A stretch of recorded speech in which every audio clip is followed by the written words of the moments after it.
Yes ma'am. अच्छा जी। अच्छा, हम लोगों ने डीएफटी का टॉपिक कंटिन्यू करना है। आप लोग थोड़ा सा मुझे रिवाइज करा दीजिए कि लास्ट टॉपिक में हम लोगों ने क्या पढ़ा था लास्ट लेक्चर में डीएफटी के बारे में।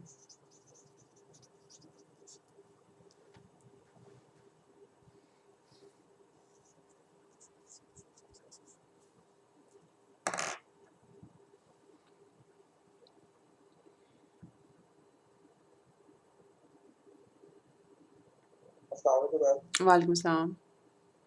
मैम हम लोग रिकॉर्डिंग सुन सकते हैं ना? इसकी अटेंडेंस पे कोई इशू तो नहीं है? नहीं, इशू नहीं है बेटे। अगर आपने रिकॉर्डिंग सुनी है तो आप बेशक बगैर किसी मसले के जा सकते हो। Thank you ma'am. बिल्कुल। अच्छा जी। अच्छा, बाकी लोग जो मौजूद हैं, एक तो प्रॉब्ली तलहा है, बाकी मुझे कंफर्म नहीं पता कौन कौन नहीं, क्योंकि मैंने फिर इसको चला दिया था। आप लोग इंटरेस्टेड हो इंटरेक्टिव सेशन में, या आप यस मैम। अच्छा चलो ठीक है, फिर हम इंटरेक्टिव सेशन कंटिन्यू करते हैं। अच्छा, लेकिन फिर उसके लिए आपको थोड़ा सा जवाब देने पड़ेंगे, क्योंकि हाँ बस टाइम बहुत नहीं है। हर लेक्चर नोट्स ही बनाए होंगे, इसका मतलब है कि लेक्चर जो थे पिछले हफ्ते के वो आपने देखे तो हैं कम अज़ कम। तो डीएफटी की ज़रा आप मुझे जैसे बता दो कि इसकी मोटिवेशन क्या है, इसकी ज़रूरत क्या है हमें।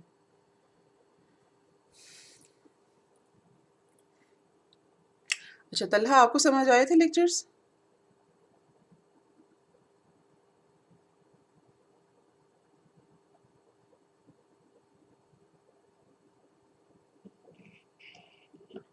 डीएफटी हम एपीरियोडिक सिग्नल्स के लिए देखते हैं ना, एपीरियोडिक डिस्क्रीट टाइम सिग्नल्स के लिए। ओके, देखते तो हम इन्हीं के लिए ही हैं, एपीरियोडिक और मैम क्योंकि आगे अगर हम इसके ऊपर डिस्क्रीट टाइम फोरियर सीरीज लगाएं तो उसके अंदर ये फोरियर ट्रांसफॉर्म है, तो सॉरी उसके अंदर उसामा कंटिन्यूस उसामा स्पेक्ट्रम है। एक मिनट उसामा, एक मिनट। मैं सिर्फ ये जुमला लिख दूँ, वैसे भी चूँकि ये डी है ना, तो हमें इससे पता चल जाना चाहिए कि ये डिस्क्रीट टाइम सिग्नल्स के ऊपर ही अप्लाई होंगे। अच्छा, एक बात तो ये हो गई, उसके बाद आप दोबारा बोलिए जो आप कह रहे थे। दूसरे के अंदर ये आता है ना, कंटिन्यूस स्पेक्ट्रम आता है, तो इसके अंदर हम हमारे दूसरा पास कौन सा, डिस्क्रीट मतलब जी कि दूसरा कौन सा, मतलब किस में कंटिन्यू इसी स्पेक्ट्रम है? है। अच्छा, अब ये बहुत इंपॉर्टेंट बात है, और सिर्फ ये एक वाहिद वजह है जिसकी वजह से हम डीएफटी पढ़ रहे हैं और इस डीएफटी इस्तेमाल भी करते हैं। कंटिन्यूस स्पेक्ट्रम हमें मिलता है जब हमारे पास discrete time aperiodic signals के ऊपर डीटीएफटी लगता है। ठीक है, डीटीएफटी जब हम इक्वेशन अप्लाई करते हैं ना, और हम एक्स ओमेगा कंप्यूट करते हैं, तो वो एक कंटिन्यूस स्पेक्ट्रम होता है। होता माइनस पाई से पाई की रेंज में है, लेकिन होता कंटिन्यूस है। अच्छा, उसकी वजह से उसामा हम क्या करते हैं? उसकी वजह से हम इसको डिस्क्रीट फोरियर सीरीज लगाते हैं उसके ऊपर, full transform Fourier transform. DFT लगाते हैं। फोरियर सीरीज का लफ्ज़ जो है ना, वो हमेशा पीरियोडिक सिग्नल्स के लिए इस्तेमाल होता है। अच्छा, फिर इंस्टेड हम ए पीरियोडिक डिस्क्रीट टाइम सिग्नल्स के ऊपर लगाते हैं डीएफटी, और हमें यहाँ पे मिलता है एक्स ऑफ के। अब एक्स ऑफ के is basically discretized version of x of omega. ठीक है, और इसकी वजह से हमें जो स्पेक्ट्रम मिलता है दैट इज़ डिस्क्रिटाइज्ड। पीरियोडिक तो खैर होता ही है, ठीक है, पीरियोडिक तो वो हमेशा से होगा। पीरियोडिक इसलिए होगा क्योंकि वो डिस्क्रीट टाइम सिग्नल का स्पेक्ट्रम है। तो डिस्क्रीट टाइम सिग्नल का स्पेक्ट्रम हमेशा पीरियोडिक होगा, बेशक डिस्क्रीट टाइम सिग्नल खुद कैसा भी हो। अच्छा, डिस्क्रीटाइज्ड स्पेक्ट्रम हमें मिलता है when we apply DFT on a periodic discrete time signal. अच्छा, ओके, ये तो मतलब ये बात आप लोगों को ज़रूर पता होनी चाहिए कि डीटीएफटी और डीएफटी में डिफरेंस क्या है, पहली बात। और दूसरी बात है कि जब डीटीएफटी हमारे पास ऑलरेडी है तो हमें डीएफटी इस्तेमाल करने की ज़रूरत क्या है। अच्छा, फिर एक और बहुत इम्पोर्टेंट बात हम लोगों ने अ, उसी में देखी थी कि अगर हम लोगों ने जो एग्जांपल ली थी ना, वो एक फिनिट ड्यूरेशन, मेरा ख्याल है उसकी 6 थी इसकी लेंथ, फिनिट ड्यूरेशन सिग्नल अगर हमारे पास हो, लेट सपोज, ठीक है, और उसकी लेंथ है N2, ठीक है। अच्छा, अब हम लोगों ने उसके ऊपर N2 लेंथ DFT लगा के भी देखा था कि क्या होता है। फिर हम लोगों ने N1 लेंथ DFT पे लगाया था सच दैट कि N1 is lesser than N2, ठीक है। और फिर हम लोगों ने उसके ऊपर N3 लेंथ DFT पे लगाया था सच दैट कि N3 is greater than N2। अच्छा, अब N2 मतलब अगर हम ये अज्यूम कर रहे हैं, मतलब हम ये अगर पढ़ रहे हैं तो हमें हम अज्यूम करते हैं कि हमें N2 का तो समझ आती है कि N2 क्या चीज़ है। लेकिन अगर हम N1 या N3 लेंथ DFT कंप्यूट करने की कोशिश करते हैं, मतलब N1 लेंथ का मतलब ये है कि सिग्नल की अपनी लेंथ तो N2 है, लेकिन हम DFT laser number of points का कंप्यूट कर रहे हैं, और N3 के लिए भी यही है। तो इससे क्या फ़र्क पड़ता है?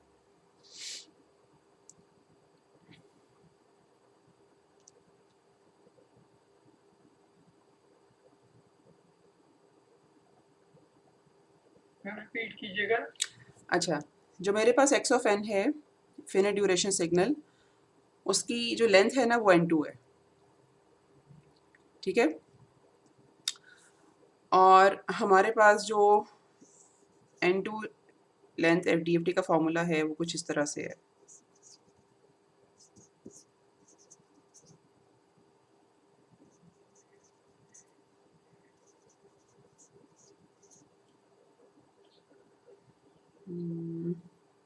यहाँ पे J है या माइनस J है, मैं इधर इसको कंफर्म कर लूँ एक मिनट। यहाँ पे माइनस आता है।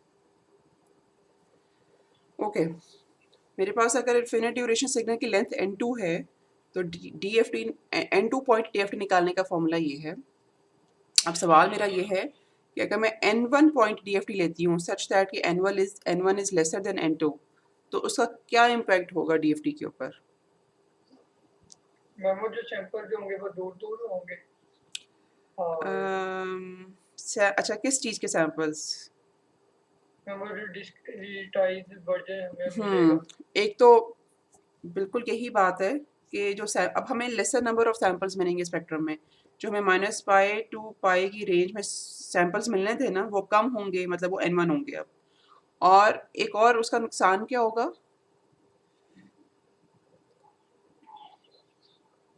मतलब कम सैंपल्स होने, एक तो ये नुकसान हुआ ना कि सैंपल्स कम हैं। वो नहीं कर सकते ना, रिकंस्ट्रक्ट नहीं कर सकते। अच्छा, रिकंस्ट्रक्ट तो है, हम वापस टाइम डोमेन की तरफ जैसे जाएंगे तो फिर आएंगे, हमें फ्रीक्वेंसी डोमेन में रहते हुए ही एक नुकसान है। ओके, एक तो जैसे उसामा आपने बताया कि हम -π टू π जब जाएंगे तो हमें, यानी कि जैसे पहले अगर हमें N2 सैंपल्स मिल रहे थे तो इस वक्त हमें एक तो N1 सैंपल्स मिलेंगे जो कि वैसे ही कम होंगे, और ओवरऑल हम इतनी अच्छी तरह से फिगर आउट नहीं कर सकेंगे कि स्पेक्ट्रम है कैसा, स्पेक्ट्रम की इंफॉर्मेशन कम्प्लीटली एक्सट्रैक्ट करना मुश्किल हो जाएगा। और इसका एक नुकसान हमें और भी होगा कि स्पेक्ट्रम की जो इन्फॉर्मेशन है ना, मतलब वो एक तो उसकी कम सैंपल्स होने की वजह से उसकी शक्ल हम इतनी अच्छी तरह फिगर आउट नहीं कर सकेंगे, लेकिन उसका दूसरा नुकसान ये भी है कि उसकी ट्रू वैल्यूज़ नहीं मिलेंगी। अब ट्रू वैल्यूज़ का क्या मतलब है? मतलब अगर आपको पिछले लेक्चर की एग्जांपल याद हो तो हम लोगों के पास जो कैपिटल X ऑफ ज़ीरो था वो 1.9 समथिंग था जो ट्रू वैल्यू थी, लेकिन हम लोगों ने जब लेसर नंबर ऑफ पॉइंट्स के लिए कंप्यूट किया, ठीक है, तो हमें जो x ऑफ ज़ीरो मिल रहा था वो 1.8 समथिंग समथिंग मिल रहा था, और बाकी पॉइंट्स के लिए भी यही सिचुएशन थी। तो हमें ना सिर्फ कम पॉइंट्स मिलने की वजह से एग्जैक्टली उसकी शेप हम फिगर आउट नहीं कर सकते, बल्कि हमें फिर मुख्तलिफ केस के ऊपर जो वैल्यूज़ मिलती हैं स्पेक्ट्रम की वो भी ठीक नहीं होती, अप्रॉक्सीमेटेड वैल्यूज़ होती हैं, ट्रू वैल्यूज़ नहीं होती। Okay, okay ma'am. अच्छा, अभी रिकंस्ट्रक्शन की बात नहीं करते, रिकंस्ट्रक्शन में होंगे थोड़ा सा एक उसके मतलब इसके ऊपर मैं अलग से बात करूँगी। अच्छा, और फिर हम लोगों ने जब उसका N3 पॉइंट DFT लिया, N3 यानी कि एक ऐसा नंबर जो कि N2 से बड़ा है, तो उससे हमें क्या फ़ायदा होता है?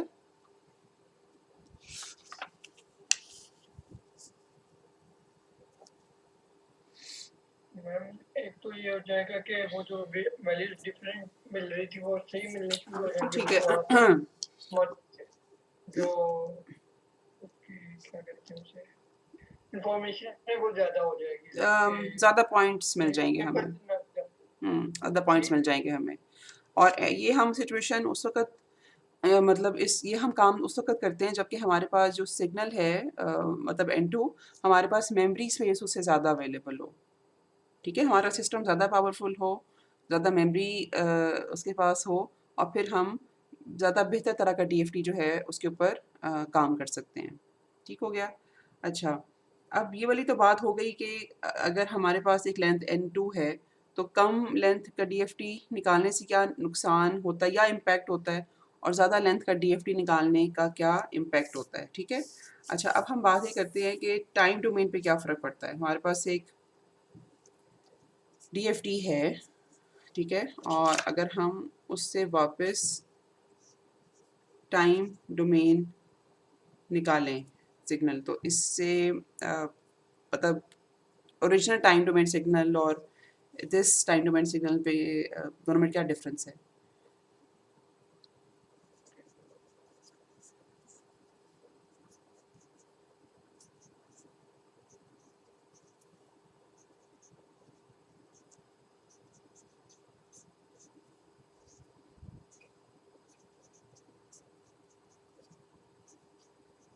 क्या ये पुराने जैसा टाइम डोमेन सिग्नल होता है? जिस सिग्नल का हमने DFT निकालना होता है, जब हम उस DFT वाले सिग्नल के ऊपर IDFT अप्लाई करें सच दैट कि हमें टाइम डोमेन सिग्नल मिले, तो क्या ये टाइम डोमेन सिग्नल पहले जैसा होता है? नो में क्या हो जाता है इससे? कि मतलब क्या डिफरेंस होता है दोनों में? मैम एक तो जैसे हम देख रहे थे वैल्यूज डिफरेंट थी, तो अच्छा, उसकी जब वो हम टाइम में निकालेंगे वो भी तो डिफरेंट आएगा ना, और अच्छा, उसकी ओके। वैल्यूज भी डिफरेंट होंगी। ओके। और सेकेंडली मे बी फ्रीक्वेंसी भी चेंज होगी हो। कह सकते हैं। अच्छा, एक तो जो सबसे इम्पोर्टेंट बात है ना बाकी सारी बातों के अलावा, बाकी सारी बातें ठीक हैं, लेकिन उसमें जो एक बहुत इम्पोर्टेंट बात मिसिंग है वो ये कि ये वाला जो सिग्नल है ना अब हमें जो IDFT अप्लाई करके मिला ये अब एक पीरियोडिक सिग्नल है, जिसका पीरियड N2 हो चुका है, यानी कि जितने पॉइंट का हम DFT अप्लाई या सॉरी IDFT कहना चाहिए, जितने पॉइंट का हम IDFT अप्लाई करेंगे ना इस पीरियोडिक सिग्नल का पीरियड उतना होगा और ये बेसिकली अब रिपीट होना शुरू हो जाएगा। लेट्स सपोज इस तरह का हमारे पास सिग्नल है, तो बस ये ऐसे हमें रिपीट होता हुआ ही मिलेगा, ठीक है? अच्छा, दूसरा आपने कहा कि टाइम डोमेन की वैल्यूज़ चेंज हो जाएंगी, इंडिविजुअल वैल्यूज़ तो चेंज नहीं होंगी, ठीक है? इंडिविजुअल वैल्यूज़ चेंज ना होने का मतलब ये है कि जैसे ये मेरे पास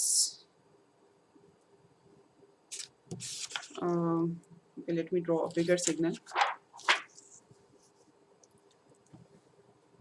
अच्छा, इसका मतलब ये है उसामा कि आपको शायद ये बात इतनी अच्छी तरह से समझ नहीं आई। जो मैंने आपसे कहा था वो दूसरे सेशन नहीं समझ आते सही से। हम्म, अच्छा, एक हम थोड़ा डिफरेंट कर लेते हैं इस तरह से और अच्छा, ओके, हम अज्यूम करते हैं कि ये हमारे पास x ऑफ n था, ठीक है? और बाकी ये सारा ज़ीरो है, ठीक है? सिर्फ ये हमारे पास इतना सा फिनिट ड्यूरेशन सिग्नल है 1 2 3 4 5 इसमें 6 सैंपल्स हैं, ठीक है? और इसके ऊपर हमने अप्लाई किया DFT अप्लाई किया हमने, तो हमें x ऑफ k मिल गया, ठीक है? अभी हम लोग फ़िलहाल इस बारे में बात नहीं करते कि हमने कितने पॉइंट का DFT अप्लाई किया। अच्छा, लेकिन अगर जब हम x ऑफ k के ऊपर IDFT अप्लाई करेंगे ना, ठीक है? तो हमें एक पीरियोडिक सिग्नल मिलेगा। ये बात भी हमें समझ आ गई, ठीक है? हम ये बात हमें समझ आ गई कि नहीं आई? जी मैम। अगर तो अब हम ज़रा देखने लगे कि IDFT चूँकि हम मुख्तलिफ पॉइंट्स अप्लाई कर सकते हैं तो मतलब क्या इससे फ़र्क पड़ता है? मसलन अगर हम IDFT अप्लाई करने लगे हैं 6 पॉइंट्स का, ठीक है? क्योंकि 6 पॉइंट्स ही इसमें हैं। तो फिर हमें सिग्नल कैसा मिलता है। मैं थोड़ा सा इसको कॉम्पैक्ट बनाऊंगी ताकि सिग्नल जो है ना वो पूरा आ जाए।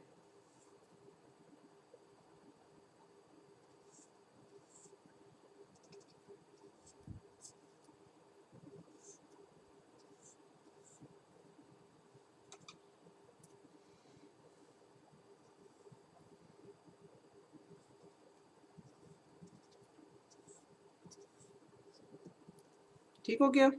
ये जो इतना पीरियड था ना मेरे पास 6 पॉइंट्स का, तो अगर आप देखो तो ये पहले 6 पॉइंट्स, फिर ये अगले 6 पॉइंट, मतलब ये रिपीट होता जा रहा है। ठीक है।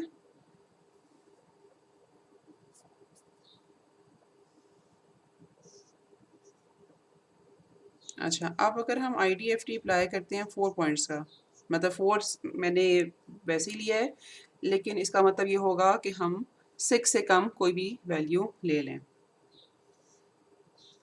अच्छा, 4 पॉइंट्स अप्लाई करने से क्या होगा, ये this is x 6 of n, this is x 4 of n।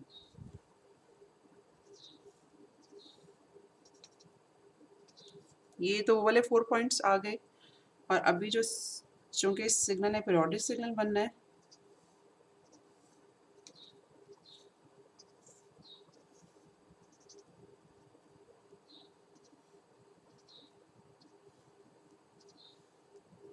ये इस तरह से रिपीट होगा।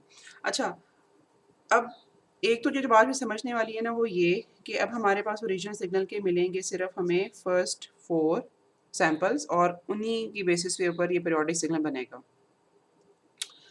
जो दूसरी बात इसमें देखने वाली है ना वो ये कि उसामा, इनकी जो अपनी वैल्यूज़ है ना, मतलब इन 4 सैंपल की जो मेरे पास वैल्यूज़ आई हैं वो वही वाली होंगी जो इन 4 की हैं। इनकी अपनी वैल्यूज़ में कोई फ़र्क नहीं पड़ा, लेकिन मतलब ये 2 सैंपल मेरे पास लूज़ हो गए हैं। सही। ठीक है। अच्छा, ओके, तो मोर और लेस हम लोगों ने अभी तक रिवाइज़ किया है कि हम लोगों ने पिछले लेक्चर्स में क्या पढ़ा था। अच्छा, इसमें से कोई चीज़ पूछने वाली है?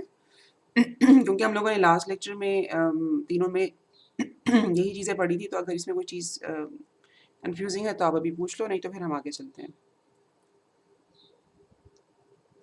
मैम एक दफ़ा वो अगर 8 पॉइंट का या 9 पॉइंट का यानी 6 से ऊपर वाले पॉइंट्स का भी ड्रा कर दें। अच्छा, कि अगर मैं 9 पॉइंट लेती तो फिर कैसा बनता? यही सिग्नल? अच्छा जी, उसमें हम ये करेंगे,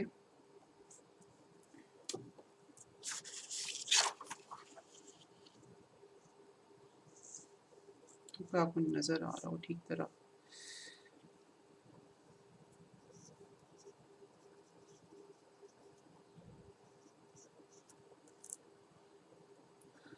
अच्छा, जो बच्चे इस सेशन को बाद में रिकॉर्डेड सेशन के तौर पे सुनेंगे, ये बड़ा इम्पोर्टेंट सवाल सामान ने पूछा है, तो अब आपको ये चीज़ ज़रूर पता होनी चाहिए। मतलब DFT का सारा जो क्रक्स है ना वो इसी चीज़ में है कि DFT है तो हम लेते क्यों हैं, और दूसरी बात ये कि अगर हम same point DFT, lesser point DFT और हायर पॉइंट DFT लेंगे तो उससे फ़र्क पड़ेगा क्या? तो ये चीज़ आपको जो है वो ज़रूर पता होनी चाहिए।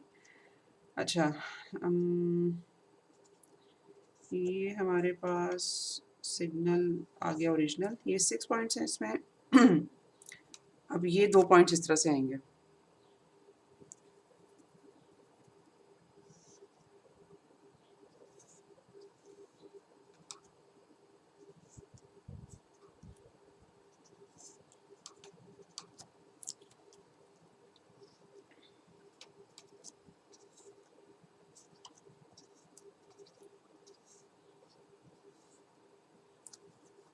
ठीक है, ये हमारे पास अभी का जो पीरियड है ना वो 8 पॉइंट्स का है, जिसमें 2 जो हैं वो ज़ीरोज़ हैं।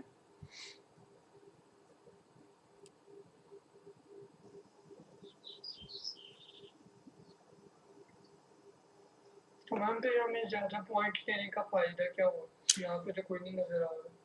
जहाँ यहाँ पे कोई नहीं तो टाइम देखो, ओके, इसका फ्रीक्वेंसी डोमेन में एक अलग फ़ायदा है और टाइम डोमेन में एक अलग फ़ायदा है। फ्रीक्वेंसी डोमेन का तो फ़ायदा ये है ना कि हमें ज़्यादा पॉइंट वहाँ मिल जाते हैं और बहुत ज़्यादा प्रिसाइज़ हमें स्पेक्ट्रम मिलता है। टाइम डोमेन का सिग्नल ये है कि फ़ायदा ये है कि अगर हम देखो थोड़ी इसको एक्सट्रैक्ट करना चाह रहे हैं, ठीक है? फॉर एग्ज़ाम्पल हम इसे किसी सिग्नल से मल्टीप्लाई करना चाह रहे हैं ताकि ये बाकी का सिग्नल जो है वो हट जाए, तो एट लीस्ट हमें थोड़ा-सा गार्ड बैंड तो मिल रहा है ना दोनों तरफ।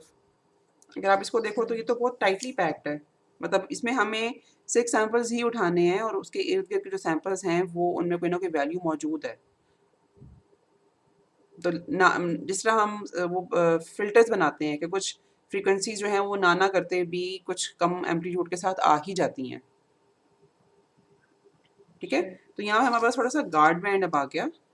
तो अब हमें जो है ना कि बाकी के सैंपल्स को टेम्पर करने में या उनको अटेन्युएट करने में या डिस्कार्ड करने में थोड़ी-सी आसानी हो जाती है। अच्छा, लेकिन येस इन्फॉर्मेशन ज़्यादा हो जाती है, लेकिन वो तो हम ऑन द फर्स्ट प्लेस ज़्यादा पॉइंट का डीएफटी, आईडीएफटी लगाते ही तब हैं जब हमारे पास इतना सिस्टम में मार्जिन हो। अच्छा, एक थोड़ी-सी आसानी हम अपने लिए भी करते हैं कि कंप्यूटेशन जो फ़ॉर्मूलाज़ हैं ना मैंने अभी आपके सामने लिखे, उसकी बजाय एक और फ़ॉर्मूला हम लिखते हैं एक्स ऑफ के का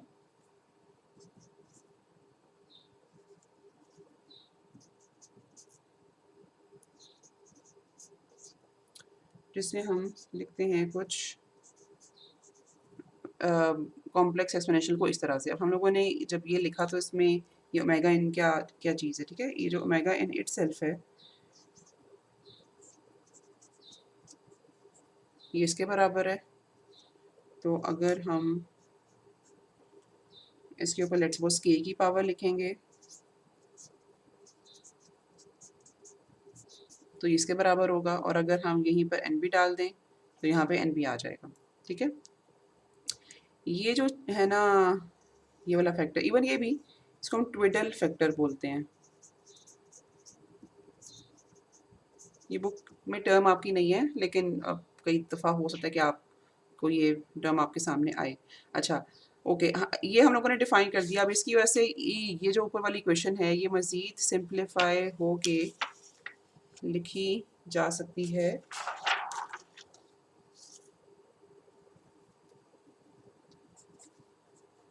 अब ये वेक्टर है, ठीक है? और मैं इसको ऐसे लिख रही हूँ बताने के लिए कि ये अब एक मैट्रिक्स बन गई है।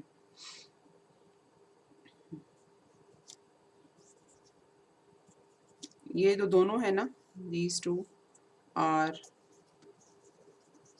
vectors और ये हमारे पास है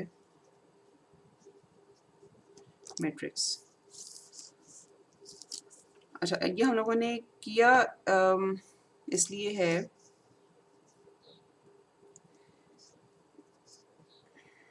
अच्छा ओके, पहले मैं आपको मेरा इन्वर्स इक्वेशन ही बता दूँ और फिर मैं इन्वर्स इक्वेशन अगर हमने फाइंड करनी हो तो वो हम फाइंड करते हैं।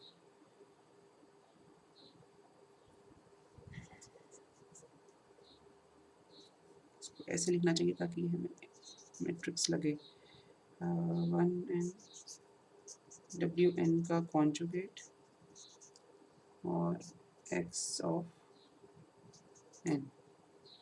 थोड़ी सी हमारे पास यहाँ पे अगर हम मतलब x ऑफ n जो हमारे पास टाइम डोमेन सिग्नल है उसको मैट्रिक्स फॉर्म में एक्सप्रेस कर सकें और wn जो है उसको हम उस मैट्रिक्स फॉर्म में उसको भी एक्सप्रेस कर सकें, तो फिर ये थोड़ी कंप्यूटेशन आसान हो जाती है। अब सवाल ये है कि जो मैट्रिक्स फॉर्म में या वेक्टर फॉर्म में हम एक्सप्रेस करते कैसे हैं। उसका तरीका ये होता है कि लेट्स सपोज अगर हमने n की वैल्यू 4 है अगर हमारे पास, तो उस n की वैल्यू 4 से हमारे पास ये मैट्रिक्स कैसे बनेगी। बनाना चाह रहे हैं हम W4 k point n is equal to, ये हमारे पास बन जाएगा e raise to power minus j2 pi by 4 k और n। तो हम लोगों ने जो अच्छा मैंने जहाँ पे भी मैट्रिक्स मैं लिखना चाहूँगी ना वहाँ भी मैं थोड़ा सा इसको बोल्ड करके लिखूँगी। जब W बोल्ट नहीं है, सिंपली लिखा हुआ है, जिसका मतलब ये है कि इस W की अपनी वैल्यू जो है वो ये है। अच्छा, अब मैट्रिक्स बनाने के लिए n को हम वेरी करेंगे इस तरह से और k को वेरी करेंगे इस तरह से, ठीक है। तो n को जब मैंने वेरी करना है 0 से लेकर 3 तक और k को भी वेरी करना है 0 से लेकर 3 तक, तो ये मेरे पास बन जाएगा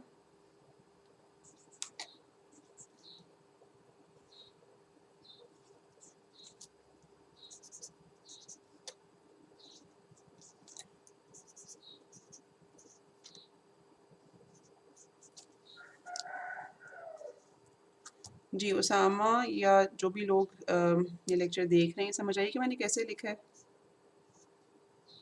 जी मैम। ठीक है, ओके। और मैम रिपीट कर देंगे एक दफा। मैं कर देती हूँ।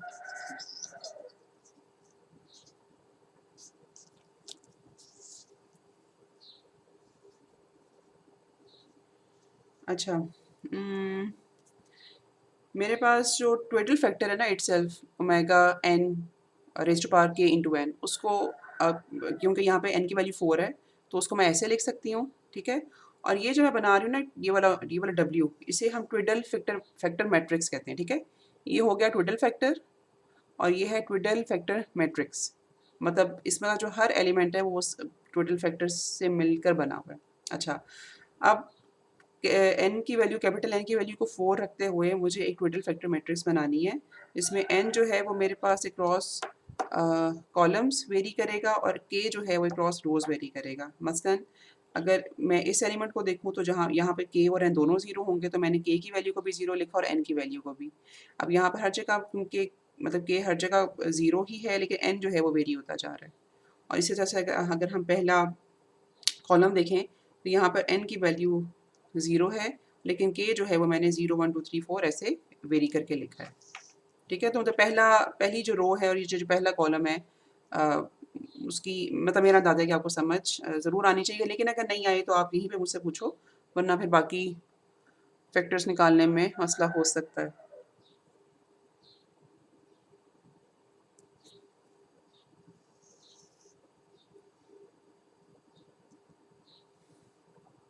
जी आगे चलें। यस ठीक है, मैम। अच्छा ये मेरे पास हो जाएगा W4 रेज़ टू पावर 1, ये हो जाएगा W4 रेज़ टू पावर 2 और ये हो जाएगा W4 रेज़ टू पावर 3, ठीक है। ये पावर्स समझ आती हैं कैसे लिखी हैं,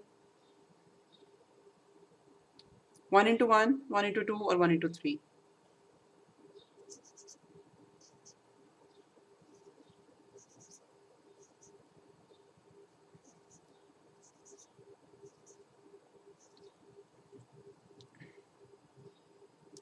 इसका भी मुझे बताओ कि ये समझ आई है।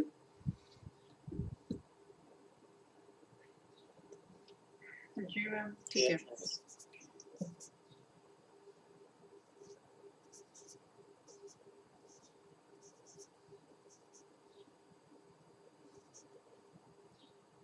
ठीक हो गया। और यहाँ पे पास अभी जगह नहीं है, लेकिन ये मैट्रिक्स बेसिकली क्लोज हो जाएगी। अच्छा, हमारे पास अब ज़्यादा टाइम ही 2 मिनट ही और है। आगे हम करेंगे यूँ कि हम लोगों ने एक चीज़ चैप्टर नंबर 1 में ये देखी थी, चैप्टर नंबर में DFT में, मेरा DFT जब चैप्टर 4 में पढ़ा था कि अगर हमारे पास कुछ इस तरह का कोई मैट्रिक्स कोई फैक्टर है तो उसको हम इस तरह से लिख सकते हैं। रिपीटेशन होनी शुरू हो जाती है ना, जब हार्मोनिक्स बेसिकली रिपीट होते हैं तो कोई इस तरह का अगर फैक्टर है हमारे पास तो उसको हम इस तरह से लिख सकते हैं। तो इस इक्वेशन को जिस वक़्त हम अप्लाई करेंगे इस मैट्रिक्स के ऊपर, तो आप भी थोड़ा साथ-साथ देखते जाओ, मैं इसका आंसर लिखती हूँ। कोई अगर आपको समझ ना आया तो मुझे बताना। ये जो पहली रो और पहला कॉलम है, ये तो सारे 0 के बराबर इस तरह से होंगे, ठीक है। ये हमारे पास आ जाएगा W4 1, W4 2, W4 3, ठीक है।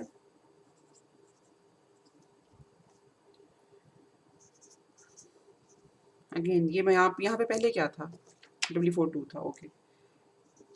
यहाँ पे मैं क्या लिख सकती हूँ? यहाँ पे मेरे पास W4 4 है, क्या लिखा जा सकता है इधर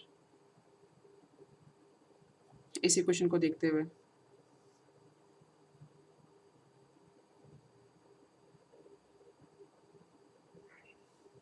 मैम 1 0, सॉरी 0। ठीक है।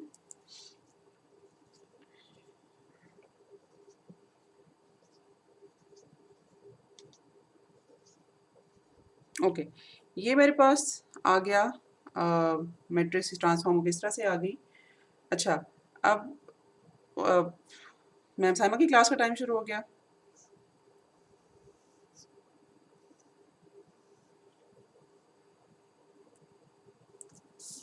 अच्छा, चलो फिर हम इस ट्रांसपेरेंसी से इंशाल्लाह कल शुरू करेंगे।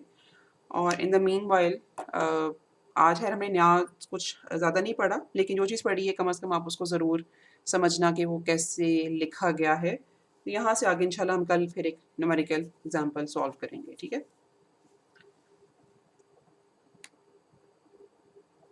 मैम हमने बेसिकली कितने चैप्टर कवर करने हैं? बेटे अभी हम 7th कर रहे हैं और मेरा अपना इरादा ये था कि आज इस 7th को ख़त्म करके ख़त्म से बना दी कि जितना ज़रूरी चीज़ें उसमें रह गई हैं वो करवा के तो फिर चैप्टर 8 और 9 के जो छोटे-छोटे से टॉपिक्स हैं वो हम इस रिमेनिंग 2 वीक्स में कर लें।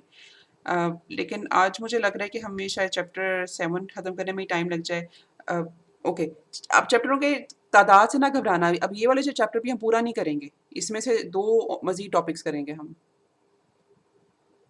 तो अगर हम चैप्टर 7 के बाद जो मेरा अपना इरादा है, मतलब कोर्स में तो शायद 4 और चैप्टर्स हैं, अगेन बहुत छोटे-छोटे टॉपिक्स के साथ। लेकिन मुझे लगता है कि हम चारों तो शायद नहीं कर सकेंगे, 3 अगर कर लें तो बड़ी अच्छी बात हो जाएगी। लेकिन इन 3 में होगा यूँ कि जो 2 चैप्टर्स हैं यानी कि इसके फ़ौरन बाद, वो उसका सिर्फ़ एक-एक टॉपिक करना है।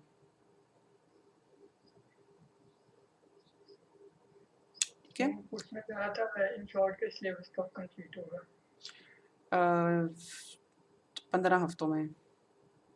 अगर आप मुझसे इन शॉर्ट ही पहले पूछ लेते तो मैं भी आपको छोटा जवाब दे देती। ठीक है, चलें अब आपकी अगली क्लास जो है ना उसमें आप लेट हो रहे हो, तो फिर इंशाल्लाह बाकी सिलेबस की बात कल करते हैं।